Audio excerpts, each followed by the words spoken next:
जे राखे रघुवीर ते उबरे कहीं कालमा। भगवान ही अपनी कृपा के बल पर जैसे बचा ले वही बच सकता है, क्योंकि माया को सब कोई भजे, माधव भजे न कोई, और जो कदापि माधव भजे तो माया तेरी हो। भगवान का दासत्व ग्रहण कर लो कि हे प्रभु हम आपके दास हैं, बस तब भगवान तुरंत अपनी माया को इशारा कर देते हैं कि हमारा बच्चा है, अब इसको परेशान मत करना। उसी वक्त माया उससे दूर हो जाती है। इसलिए भगवान गीता में कहते हैं मामे भी ये प्रपद्यन्ते, तुम्हें मेरी माया से बचना है तो मेरे प्रपन्न हो जाओ, शरणम प्रपद्ये कह दो। एक बार कहने की जरूरत है, बार बार की आवश्यकता नहीं है। भगवान कहते हैं सक्रदेव प्रपन्नाय तवास्मीति याचते। एक बार याचना करके पूरे हृदय से, मन से, समर्पित भाव से कह दो कि तवास्मी, प्रभु हम केवल तुम्हारे हैं।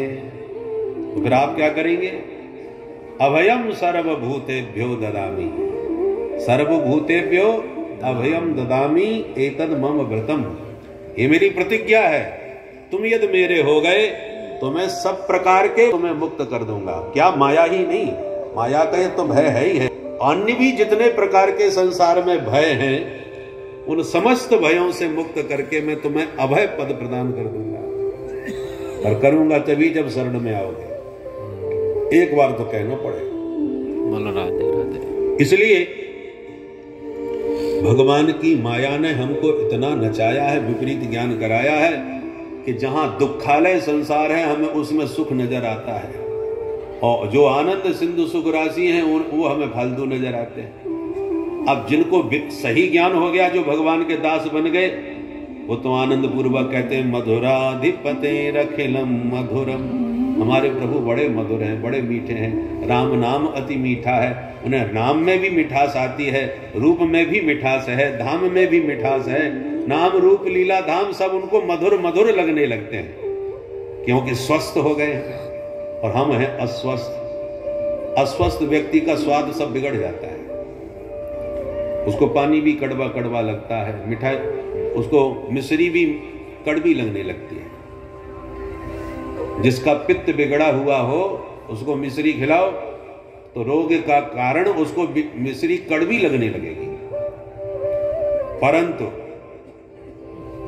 यदि उससे कहा जाए नहीं तुम्हें मिश्री खानी ही है, तुम्हें चूसनी है, वैद्य ने कहा है तभी तुम ठीक हो गए, तो कड़वी लगने पर भी यदि वह मिश्री डॉक्टर के कहने पर चूसता रहा तो मिश्री का ये गुण है कि वो पित्त को शांत कर देती है। तो जब तक कड़वी लग रही है तब तक तुम्हारा पित्त बिगड़ा हुआ समझो, और मिश्री चूसते चूसते जब पित्त को शांत कर देगी तो तुरंत आपको मिश्री में मिठास आना चालू हो जाएगा। मिठास लगने लगे समझ लो आप स्वस्थ हो गए। उसी प्रकार भगवान बड़े मधुर हैं, पर हम आपको अच्छे नहीं लग रहे, मधुर नहीं लग रहे। परंतु आचार्यों ने, संतों ने, सदगुरु ने कहा है कि बेटा नित्य ध्यान किया करो, नित्य नाम जाप किया करो। तो जो नाम हमें कड़वा लग रहा है, जो रूप हमें कड़वा लग रहा है, यदि हम नियम से गुरुदेव की आज्ञा मान के, सदगुरु वैद्य वचन विश्वासा, सदगुरु के वैद्य की औषधि उनके वचन पर विश्वास करके हम ग्रहण करते रहे, राम नाम का चिंतन और जप करते रहे, तो धीरे धीरे राम नाम का रसायन बूटी आपके बिगड़े हुए इस भव रोगों को शांत कर देंगे। राम रसायन तुम्हारे पासा। हनुमंत लाल जी जैसे महापुरुष ये रसायन